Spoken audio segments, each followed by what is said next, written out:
EU not ready for war with Russia.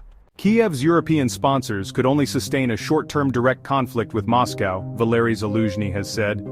EU not ready for war with Russia, former top Ukrainian general. Ukrainian ambassador to the UK General Valery Zaluzhny at the Royal United Services Institute Land Warfare Conference, London, UK, July 2024. Western nations are unprepared for a prolonged military confrontation with a country like Russia, as their stocks of air defense missiles are insufficient for a high-intensity conflict, according to Ukraine's ambassador in London and former top general, Valery Zaluzhny.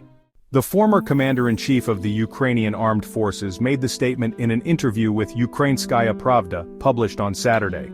In October, over 1,800 Russian drones and missiles targeted Ukraine's energy grid.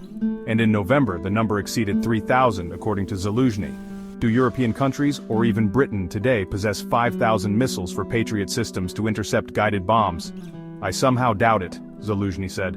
If we are talking about short-term military operations, European countries are most likely ready. But the essence of the question is whether they are prepared for a war of attrition. In this respect, we can say that they are apparently not ready.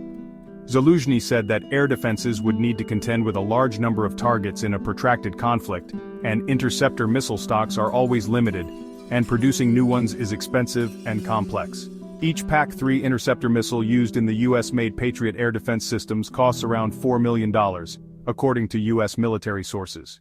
Read more. What we know about Russia's new Oreshnik missile.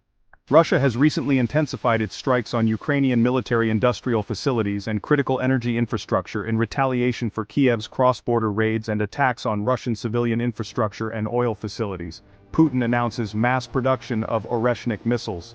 Read more. Putin announces mass production of Oreshnik missiles. On Thursday, Moscow used its new intermediate-range hypersonic ballistic missile, the Oreshnik, for the first time against the Yuzhmash industrial complex in Dnepropetrovsk, an aerospace manufacturing facility inherited from the USSR that Ukraine has been using for missile production. The strike was a retaliatory measure for the use of Western-supplied long-range missiles against internationally recognized Russian territory. According to the Kremlin, these weapons cannot be used by Ukraine without the direct involvement of Western military personnel. Russian President Vladimir Putin said that no air defense system currently available or in development in Western countries can intercept the Oreshnik.